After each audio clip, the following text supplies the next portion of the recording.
What if I told you that one day between now and the day that you die, you will no longer be struggling with your finances? Would you believe me? Or would you think that I'm pulling it out of my ass? Because I don't blame you if that's what you think.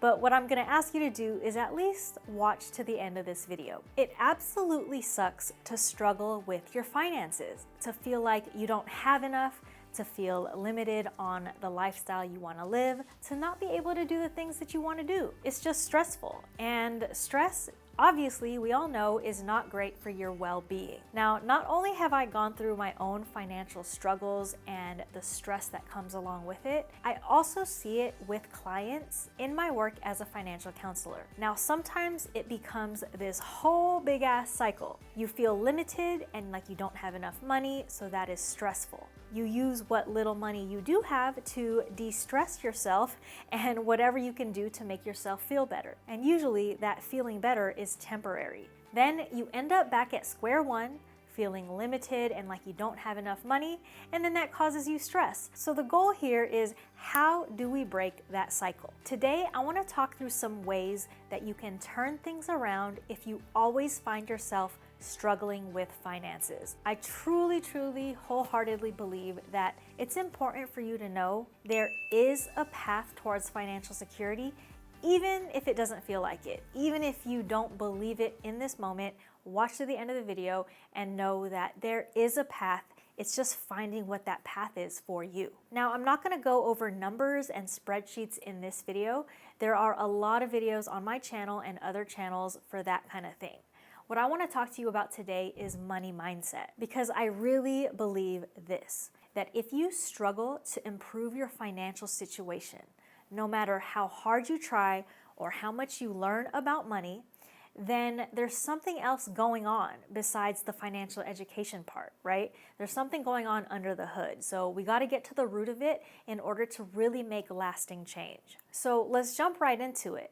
Number one, if you struggle with your finances, the first thing you can do to turn things around is to really try to focus on what you can control. Now, your financial situation is largely the result of three things: your mindset, your actions, and outside forces. Your mindset is how you view and think about money. I hit up the homie Bard earlier and he said your money mindset is essentially your unique set of beliefs and attitudes about money. It shapes how you think, how you feel, how you behave in relation to finances, influencing your decisions about spending, saving, investing, and debt.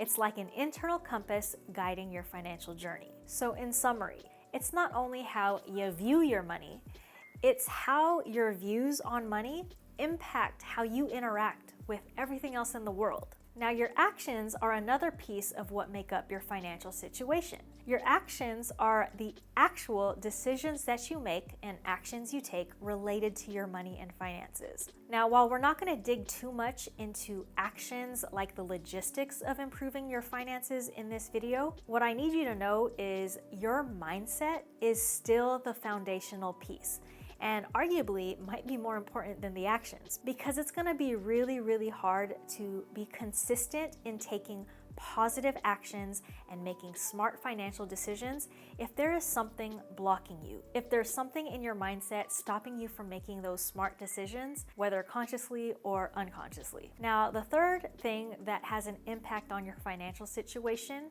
are outside forces. This is basically everything else that you do not have 100% direct control over. Bad driver who rear ends you, or upper management who fucks you over on your performance review when you're trying to get a raise at work. It could be an unfortunate medical condition. It can even be something broader in society, like systems and policies that marginalize groups that you're a part of. And of course, it includes any other accident, injury, or unexpected hardship in life. It's really when life is just lifing. So you get the picture. These are all outside forces that can impact your finances and money. Now look, a lot of times these outside forces that are out of your control, they do major damage to your financial progress. And it can really feel unfair if you have to deal with more of these outside forces than another person.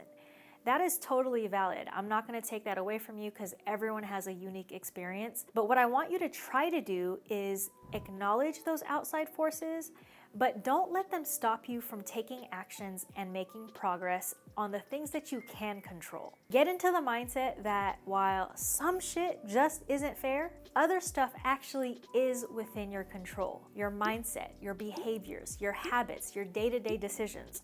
All of those things can and will lead to a more financially stable life despite those outside forces that you can't control. All right, moving on.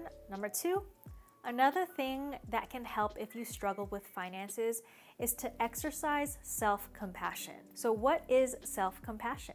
In a nutshell, it means loving yourself. It means being kind to yourself and not being overly self-critical. It also means forgiving yourself for making mistakes. I mean, we all make mistakes. Matter of fact, if someone claims that they don't make mistakes, I wouldn't trust them. There's a stat that says about 57% of people can't cover a $1,000 expense. And there's another stat that says half of people carry balances on their credit cards, which means they end up paying interest. Now, getting in those situations could have a lot of outside forces involved, but probably mean that people have made some poor financial decisions. Now, I'm not saying that those are great circumstances for finances, but if it's happening to this many people, then clearly something isn't right with the way we learn about money.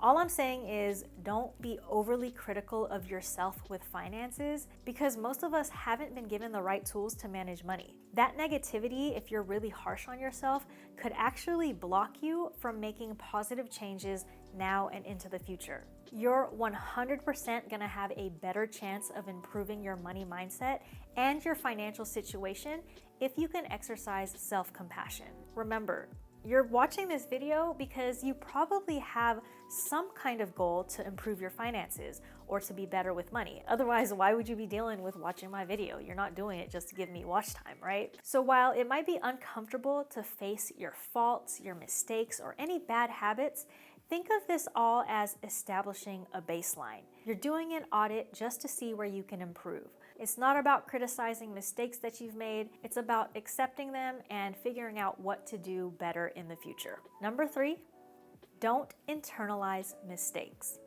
Another thing that I want to call out if you struggle with your finances.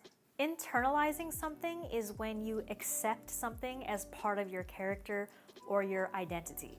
So oftentimes when people make mistakes, specifically with money, they associate that with being stupid or dumb or worthless or insert any negative word here. Like I mentioned earlier when I was talking about self-compassion, money mistakes happen for a lot of reasons, but that's what they are. They're mistakes and humans make mistakes. So just because you make a mistake with your finances once or twice or even 10 times, that doesn't make you dumb or less than another person, right? Your identity is so much more than your financial decisions, so you have to remember that. All right, number 4, build self-awareness.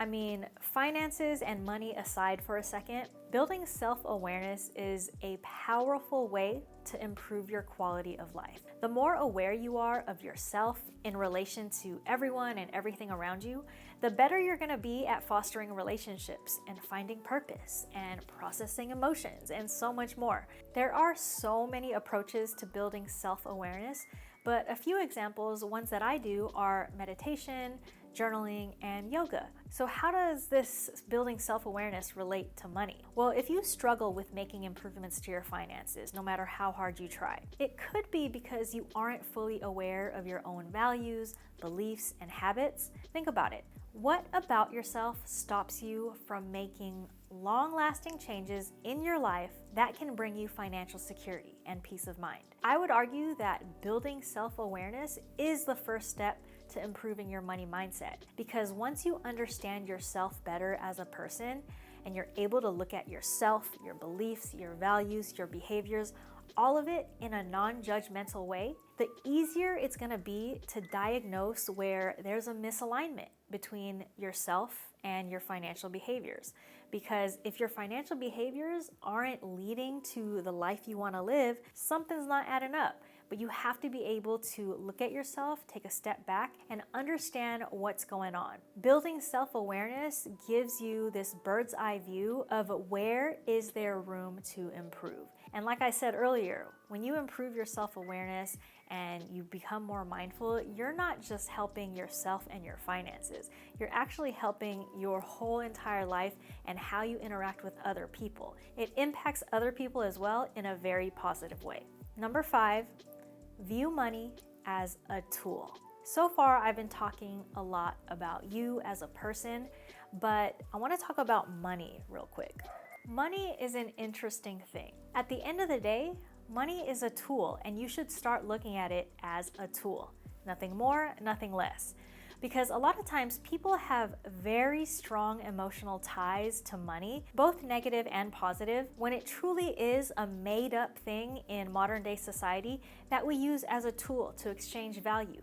Money itself isn't good or bad, nor does having it or not having it make you a good or bad person. So if you can keep that in your back pocket, that money is a tool, it's gonna help you on this journey towards financial security. Which leads me to number 6, set values-based financial goals. If you want to improve your finances, you want to set some financial goals. Now, we just said that money is a tool that enables certain things in our life, so it's important to understand what those things are that we actually want in life.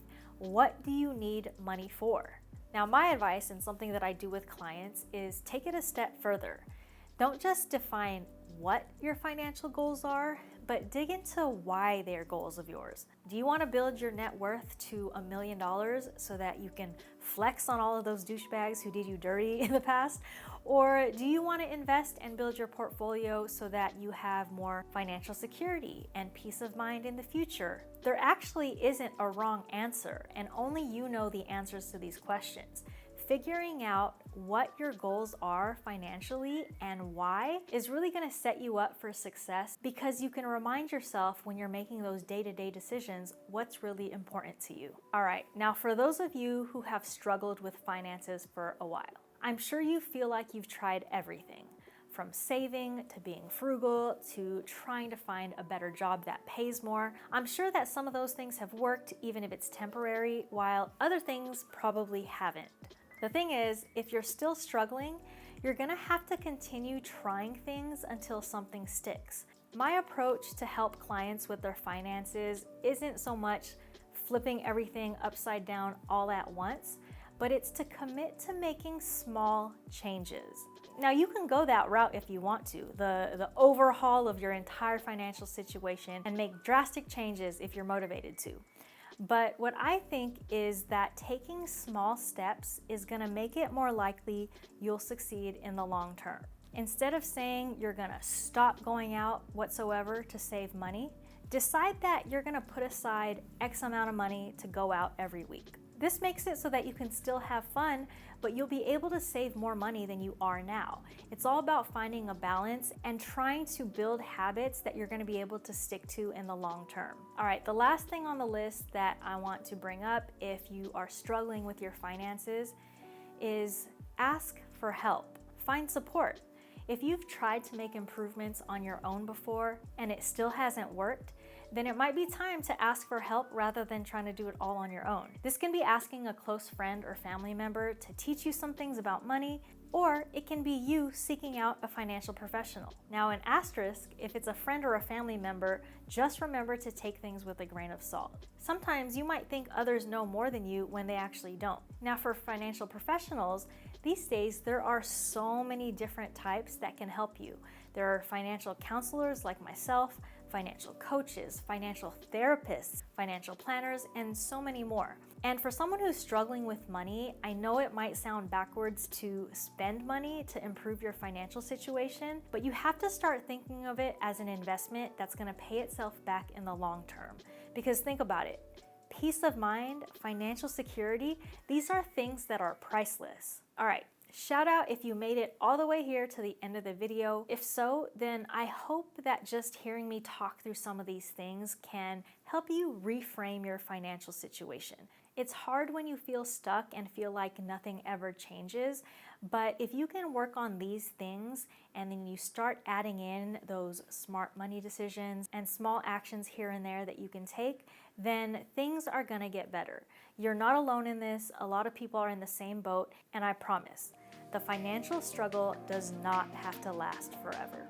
If you haven't already, please subscribe. My name is Lissa and I help women of color build wealth. Until next time, peace out.